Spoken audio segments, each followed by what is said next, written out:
نحمدہ ونصلی ونسلم علی رسولہ الکریم اما بعد فاعوذ باللہ من الشیطان الرجیم بسم اللہ الرحمن الرحیم۔ آج کے اس درس میں خواتین کے اعتکاف کے حوالے سے چند گزارشات عرض کرنے کی کوشش ہوں گی۔ خواتین کا اعتکاف، بعض لوگ دینی معاملات میں مردوں اور عورتوں کے درمیان کوئی فرق نہیں کرتے اور مرد و عورت کو مساجد، عیدگاہوں اور اعتکاف میں اکٹھا کر دیا ان لوگوں نے۔ انگریز نے دنیاوی لبادہ اوڑھ کر مرد و عورت میں تفریق کو ختم کیا اور کچھ لوگوں نے دینی لبادہ اوڑھ کر کے مرد و عورت کے درمیان جو تفریق تھی اس کو ختم کر دیا۔ حالانکہ مرد عورت کے طریقہ عبادت میں فرق کا ہونا عقل و نقل دونوں کا تقاضا ہے۔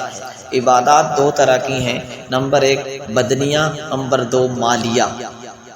مرد و عورت کے چونکہ مال میں فرق نہیں، یعنی نصاب، زکوٰۃ، شرائط زکوٰۃ وغیرہ میں، اس لیے عبادات مالیہ میں بھی فرق نہیں۔ اس کے برخلاف جب مرد و عورت کے جسم کی ساخت میں فرق ہے تو لا محالہ ان کی عبادات بدنیہ میں بھی فرق ہونا لازمی ہے۔ چند مثالیں ہیں۔ مرد رمضان کے پورے روزے رکھتا ہے جبکہ عورت مخصوص ایام میں روزے نہیں رکھتی۔ اسی طرح وجوب حج، نصاب تو ایک ہے لیکن مرد اکیلا حج کے لیے جا سکتا ہے جبکہ عورت کے لیے محرم کا ہونا بھی شرط قرار دیا گیا ہے شریعت مطہرہ میں۔ اسی طرح احرام کے کپڑوں میں فرق ہے۔ عورت جو ہے وہ احرام اور طرح کے استعمال کرتی ہے، اس کے احرام کے کپڑے اور ہیں، اور مرد کے لیے تو 2 چادریں مخصوص ہیں۔ اسی طرح مرد جو ہے وہ تلبیہ اونچی آواز سے کہتا ہے جبکہ عورت تلبیہ آہستہ آواز سے کہتی ہے۔ اسی طرح طواف کے دوران مرد رمل یعنی اکڑ کر کے چلتا ہے جبکہ عورت میانہ رفتار سے چلتی ہے۔ ایک اور بھی فرق واضح ہے کہ مرد احرام کی چادر بازوں کے نیچے سے نکالتا ہے جبکہ عورت کے لیے اس طرح کرنا جائز نہیں ہے۔ دوران سعی یعنی دوڑ کے وقت مرد کو دوڑنا چاہیے جبکہ عورت کو نہیں دوڑنا چاہیے، اسے ذرا ہلکی سی رفتار سے ہی چلنا چاہیے۔ اسی طرح مرد کے لیے حج کے موقع پہ سر کا مڈوانا افضل ہے جبکہ عورت کے لیے حلق جائز نہیں ہے، سر کا مڈوانا جائز سرے سے نہیں ہے۔ مرد و عورت کی شرعی حدود میں فرق ہے۔ مرد عورت کے کفن میں اور دفن میں بھی فرق ہے۔ یہ فروق بدن کی ساخت اور اوپر پردے کی وجہ سے ہیں۔ اعتکاف میں بھی چونکہ بدنی عبادت ہے اس لیے اس میں بھی فرق ہونا چاہیے، اور یہ فرق قرآن اور حدیث اور عمل متواتر سے ثابت ہے۔ اس لیے فقہاء نے قرآن و سنت کی روشنی میں مسئلہ لکھا ہے کہ مرد کے لیے اپنے محلے کی مسجد میں اعتکاف کرنا اور عورت کے لیے اپنے گھر کی مخصوص جگہ میں اعتکاف کرنا افضل ہے، سنت عمل ہے۔ قرآن کریم اللہ تعالیٰ کا ارشاد ہے وَأَنْتُمْ عَاكِفُونَ فِي الْمَسَاجِدِ، اور تم مسجدوں میں اعتکاف کیا کرو۔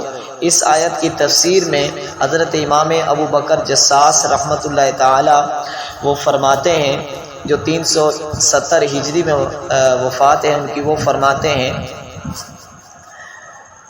وَأَمَّا شَرْطُ لَبِسَ فِي مَسْجِدِ فَإِنَّهُ لِلرِّجَالِ خَاصَّةً دُونَ النِّسَاءِ احکام القرآن للجساس، اس کی جلد 1 صفحہ 333 پر وہ کہتے ہیں، فرماتے ہیں کہ مسجد میں ٹھہرنے کی شرط جو ہے اعتکاف کے لیے صرف مردوں کے لیے ہے، نہ کہ عورتوں کے لیے۔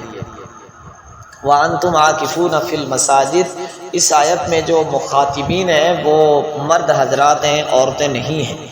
حضرت اما عائشہ صدیقہ رضی اللہ تعالیٰ سے روایت ہے، حضور کریم علیہ السلام نے ایک مرتبہ فرمایا کہ میں رمضان کے آخری عشرہ میں اعتکاف کروں گا۔ حضرت عائشہ رضی اللہ تعالیٰ نے آپ صلی اللہ علیہ وسلم سے اجازت طلب کی کہ وہ بھی اعتکاف کریں گی۔ آپ صلی اللہ علیہ وسلم نے اجازت دے دی۔ حضرت حفصہ رضی اللہ تعالیٰ عنہ نے حضرت عائشہ سے کہا کہ مجھے بھی اجازت دلا دو، انہوں نے اجازت دلا دی۔ جب حضرت زینب بنت جحش رضی اللہ تعالیٰ عنہ نے دیکھا تو انہوں نے بھی خدام کو خیمہ لگانے کا حکم دیا، چنانچہ ان کا خیمہ بھی لگا دیا گیا۔ جب حضور کریم صلی اللہ علیہ وسلم نماز پڑھ کر اپنے خیمے کی طرف تشریف لے گئے تو بہت سارے خیموں کو دیکھ کر فرمانے لگے، جب بہت سارے خیمے دیکھے تو آپ فرمانے لگے کہ یہ خیمے کیسے ہیں؟ صحابہ رضی اللہ تعالیٰ نے عرض کیا کہ حضرت عائشہ، حضرت حفصہ اور حضرت زینب بنت جحش رضی اللہ تعالی عنہن نے لگائے ہیں۔ آپ صلی اللہ علیہ وسلم نے فرمایا کیا انہوں نے اس سے نیکی کا ارادہ کیا؟ اب میں اعتکاف نہیں کرتا۔ چنانچہ آپ صلی اللہ علیہ وسلم اعتکاف سے باہر تشریف لے گئے۔ جب آپ صلی اللہ علیہ وسلم عید الفطر گزار چکے تو شوال کے مہینے میں 10 دن کا اعتکاف فرمایا۔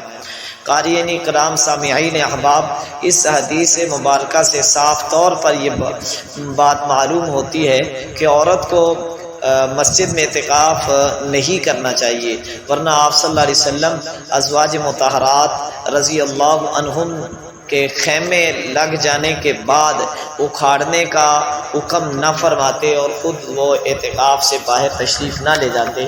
اس سے پتہ چلا کہ عورت کا جو اعتکاف ہے وہ مسجد میں نہیں بلکہ گھر کی مخصوص جگہ پر ہے، اور مرد کا اعتکاف جو ہے وہ گھر پہ نہیں بلکہ مسجد میں ہے۔